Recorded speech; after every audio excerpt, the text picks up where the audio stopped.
सरकाৰৰ क्रीड़ा मंत्री नंदिता गार्लुसा डांगरिया आमार माजत उपस्थित सेक्रेटरी जेनेरेल पैरा ओलिम्पिक जयवंत हामरुंग डांगरिया जारिर हुसैन डांगरिया वाजबिर हुसैन डांगरिया आमार असम सरकाৰৰ मूर सतीर्थ मंत्री सकल आमार उपस्थित सुधी मंडली रिनिकी भूयाके आदि करी आमार स्पोर्ट्स मीटर संगठक सकल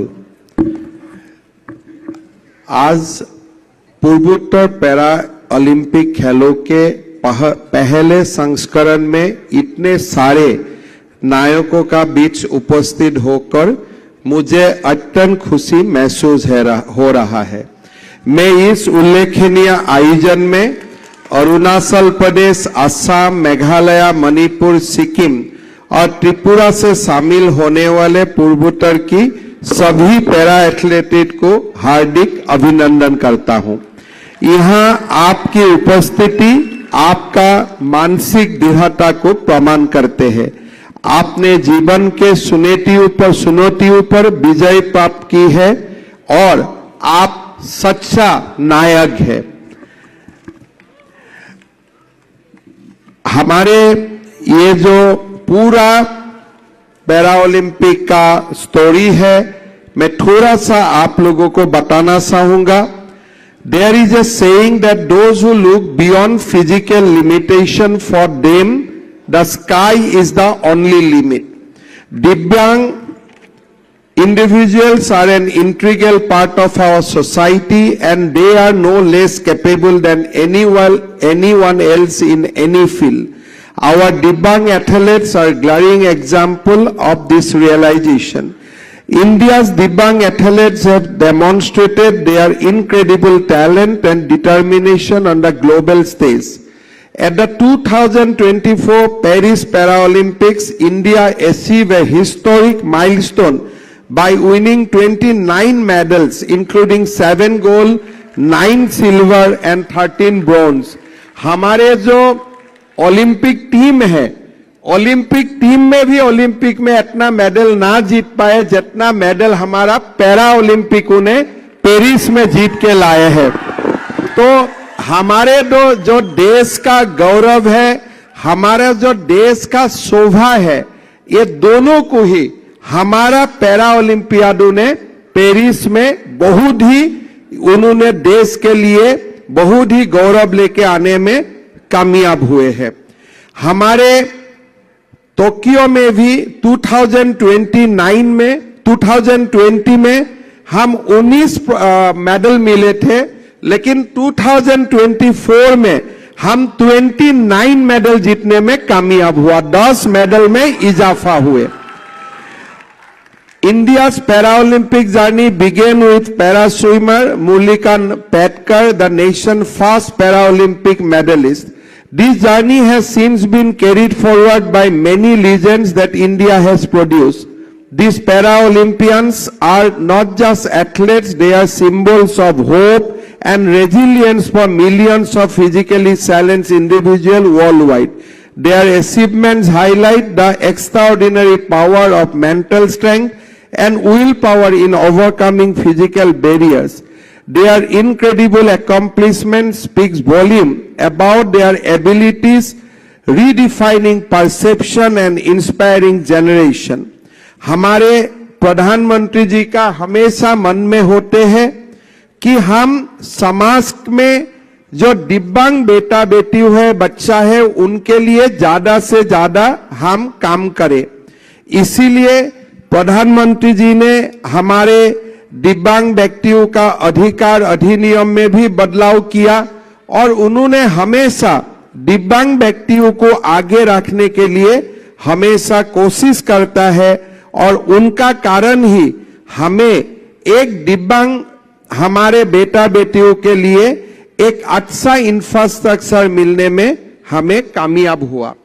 असम सरकार ने हमारे पहले जो स्टेट पॉलिसी थे, ये हमारे नॉर्मल बच्चों के लिए हमें पहले स्पोर्ट्स पॉलिसी बनाया था, लेकिन अभी हमारा जो पॉलिसी है, इस पॉलिसी को हमने दिव्यांग सारे प्लेयर्स को भी इंक्लूड किया है और उसका कारण इस बार हमें 2023 में हमारे अनवर सिकदार को असम सरकार ने अपना अचीवमेंट के लिए 20 लाख रुपया से सम्मानित किया, साजिदा बेगम को 3 लाख रुपया से सम्मानित किया, अबाबिल अली को 5 लाख रुपया से और सौरभ ठाकुर को भी 5 लाख रुपया से हमने सम्मानित किया है। हमारे 24 national para Olympic swimming competition हुए थे गोवा में, उसमें भी जो हमारे बेटा बेटियों ने मेडल लेके आए हैं, मैं सबको बहुत बहुत धन्यवाद देता हूं। আমাৰ पैरा ओलंपिकत जिসকলে গোৱাত জিকি আহিছে তেওঁলোককো মই বহুত বহুত ধন্যবাদ আৰু অভিনন্দন জনাইছো। আমাৰ 2-3টা কথাৰে মই সামৰণি মাৰিম। আমাৰ पैरा ओलंपिकत আৰু বহুতখিনি আমি কৰিব পাৰো। অসমত যেনেকে অসমৰ পৰা অলিম্পিকত লভলীনা বৰগোহাঁই যাব পাৰিলে, তেনেকে আমাৰ पैरा অলিম্পিয়াড সকলৰ মাজতো বহুত কেপাচিটি আছে। আমি নেক্সট অলিম্পিকৰ কাৰণে অসমৰ পৰা আমি ডেফিনেটলি ৰিপ্ৰেজেন্ট কৰিব পাৰিম যদি আমি ভাল ধৰণে চেষ্টা কৰি থাকো। আজি উদয়াচলে আমাৰ যি নৰ্থ ইষ্ট পেৰা স্পৰ্টছ মিট কৰিলে, ই এটা বহুত আদৰণীয় পদক্ষেপ আৰু মই আশা কৰো যে অলিম্পিকলৈকে আমাৰ অসমত এনেকুৱা পেৰা অলিম্পিক ইভেন্টছ আৰু হৈ থাকিব যাতে আমাৰ প্লেয়াৰ সকলে অলিম্পিকৰ কাৰণে এইম কৰিব পাৰে, অলিম্পিকত যাব পাৰে আৰু অসম চৰকাৰৰ পৰাও পেৰা অলিম্পিক সকলক আমি সকলো ধৰণৰ সহায় সহযোগিতা আগবঢ়াম। সেই প্ৰতিশ্ৰুতিও মই আজিৰ এই অনুষ্ঠানতে দিব বিচাৰিছো। উদয়াচলৰ বিষয়ে ৰিনিকিয়ে কৈছে 17 বছৰ আগতে আমাৰ পাণ্ডুত উদয়াচল স্থাপন হৈছিল। 4 গৰাকী দিব্যাংগ শিশুক লৈ উদয়াচলৰ যাত্ৰা আৰম্ভ হৈছিল। আজি উদয়াচলে 100 জনতকৈও বেছি দিব্যাংগ শিশুৰে নিজৰ পৰিয়াল নিৰ্মাণ কৰিছে। মই উদয়াচলক বহুত বহুত অভিনন্দন জনাইছো আৰু বিশেষকৈ মই উদয়াচলক ধন্যবাদ জনাইছো যে নিজৰ দিব্যাংগ শিশুসকলক পৰিয়ালৰ দৰে মৰম কৰাৰ উপৰিও আৰু সকলো ধৰণৰ সুবিধা দিয়াৰ উপৰিও পেৰা অলিম্পিকৰ বাবেও তেওঁলোক আগবাঢ়ি অহাৰ কাৰণে বা আমাৰ দিব্যাংগসকলৰ ক্ৰীড়াৰ ক্ষেত্ৰখনো বিকশাই তোলাৰ কাৰণে আগবাঢ়ি অহাৰ কাৰণে মই আমাৰ দিব্যাংগ শিশুসকলক আৰু এবাৰ কৈছো যে পঢ়া শুনাতে হওক খেলাতে হওক অসম চৰকাৰে যিমান সহায় কৰিব লাগে আমি আপোনালোকক সকলো সহায় কৰি মাত্ৰ আপোনালোকে খেলি যাওক পঢ়ি যাওক আৰু দেউতা মাৰ নাম উজ্জ্বলাই তোলক। সকলোৱে এটা মনত তেওঁলোকৰ ধাৰণা থাকে যে আমাৰ দিব্যাংগ শিশুসকলে কিমান কৰিব পাৰে, কিন্তু মই বিশ্বাস কৰো আমাৰ দিব্যাংগ শিশুসকলে যদি চেষ্টা কৰে আমি আকাশ চুবও পাৰিম। আমি যিমান কৰিব পাৰো তাতকৈ আমি বেছি কৰি দেখুৱাব পাৰিম। and we can make our parents proud. পাৰো নে নোৱাৰো? আমি দেউতা মাক পাৰিম নে নোৱাৰিম? আৰু ভালকৈ খেলিম নে নাই? আমি সকলোৱে ৰেগুলাৰ প্ৰেক্টিছ কৰিম। আমি ৰেগুলাৰ প্ৰেক্টিছ কৰিম, ভাল কৰি খেলিম আৰু খেলাৰ কাৰণে কিবা সুবিধা লাগিলে মামাক লগে লগে কলে হল।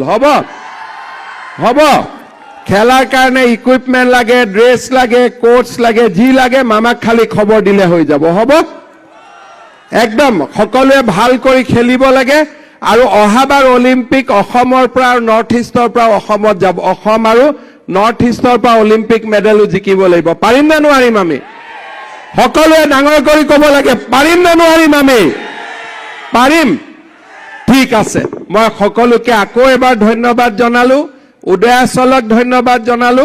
কিন্তু এটা কথা নকলে ৰখি যাব, আজি আমাৰ ইমান ধুনীয়া খেল হল, ইমান ধুনীয়া স্পৰ্টছ মিট হল, আমাৰ ল'ৰা ছোৱালীবিলাকে ইমান ধুনীয়া খেলিলে, কিন্তু ল'ৰা ছোৱালীবিলাকক খেলুৱৈ বনাবৰ কাৰণে কোনে অনুপ্ৰেৰণা যোগালে, কষ্ট কোনে কৰি আছে? আমাৰ কাৰণে আটাইতকৈ কষ্ট কোনে কৰি আছে? আমাৰ দেউতা মাই কৰি আছে, হয় নে নহয়? সেইকাৰণে আজি সকলোৰে দেউতা মাকলৈও মই মোৰ ফালৰ পৰা আৰু চৰকাৰৰ ফালৰ পৰা বহুত বহুত শ্ৰদ্ধা আৰু সেৱা জনাইছো। বহুত বহুত ধন্যবাদ। জয় হিন্দ, বন্দে মাতৰম।